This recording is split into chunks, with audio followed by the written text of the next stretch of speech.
Hola Adrián. Bueno, me preguntas por el origen de los nombres de los demonios del vídeo anterior. A Lucifer ya le dediqué 4 vídeos que podéis consultar en esta misma lista de reproducción titulada Cuestiones satánicas, así que no me voy a repetir sobre su figura. Aquí lo tenéis y el primero de ellos es precisamente dedicado al nombre de Lucifer.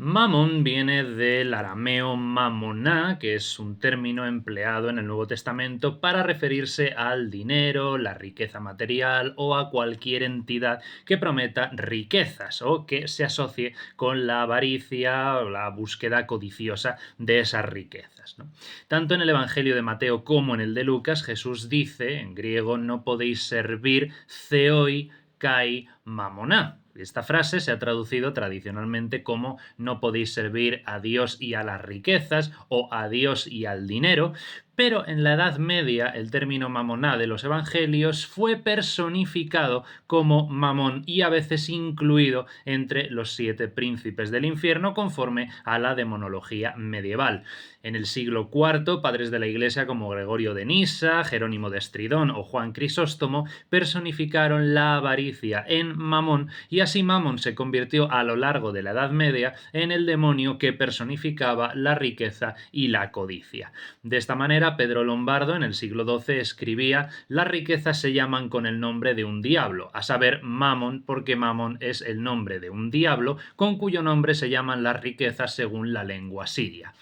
También Nicolás de Liria, en el siglo XIV, afirmaba que Mamón es el nombre de un demonio. Sin embargo, no existe registro ninguno de un dios siríaco o del Medio Oriente con dicho nombre, sino que parece más bien una transformación medieval del término arameo en una entidad demoníaca.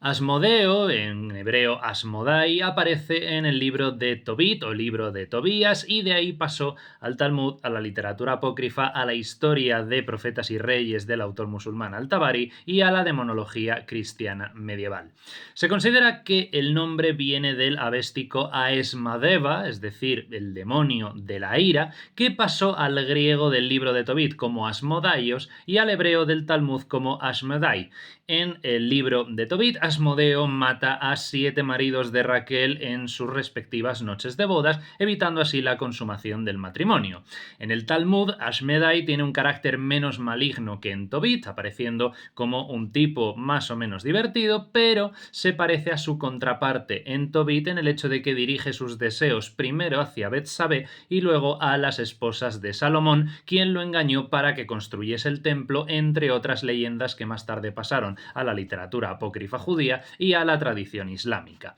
Para encontrarlo como demonio asociado a la lujuria habría que esperar al Malleus Maleficorum de 1486 y de ahí al Dictionnaire Infernal de 1818 de Colin de Plancy, que se desarrolló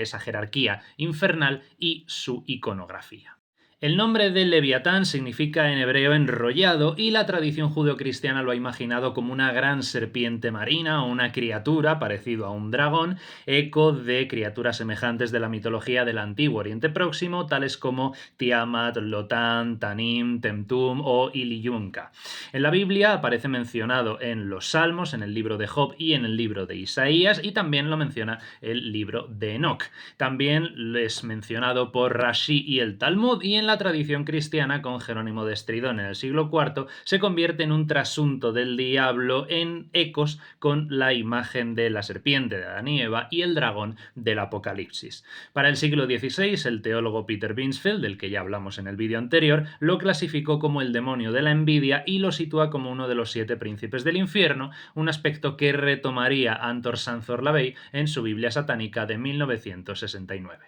Belcebú es una variación del nombre Baal Zebuv, que a su vez es una deformación en hebreo de Baal Zebul, literalmente el señor de la casa, ya que Baal es, como sabéis, el nombre de un dios semítico que significa señor. Entonces la deformación esta la hicieron los masoretas judíos medievales para burlarse de dicho dios, a quien consideraban un ídolo, y de sus adoradores, convirtiendo al señor de la casa en el señor de las moscas, un epíteto que Colin de Plancy se tomó al pie de la letra para retratarlo en su Dictionnaire Infernal y vincularlo con la glotonería. De Satán ya hice hace un tiempo en YouTube un vídeo en directo, allí arriba lo tenéis, en el que mostraba toda su evolución, ¿no? La idea del mal y el diablo, aquí tenéis en la parte dedicada a los vídeos en directo, así que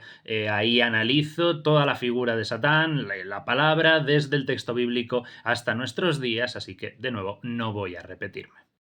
Y por último, Belfegor, que también es una variación de un epíteto del dios Val, en este caso Valpeor o Valpegor, aunque en este caso la variación no tiene como motivo la burla, como sí ocurría en el caso de Belcebú, sino que Belfegor es el nombre que le dio la Septuaginta a la divinidad moabita que aparece en Números 25, 1.15 y Deuteronomio 3.29, cuyo culto tentó a los israelitas antes de entrar a la tierra prometida. Fue el judaísmo del siglo I antes de la era cristiana y a partir de él el cristianismo el que empezó a considerar como demonios a los dioses cananeos, como fue el caso, ¿no? Donde un mismo dios, Baal, con dos epítetos distintos, acabó generando hasta nuestros días en dos demonios distintos. Como vimos en el vídeo anterior, Belfegor se convirtió en el demonio de la pereza en la obra de Peter Binsfeld.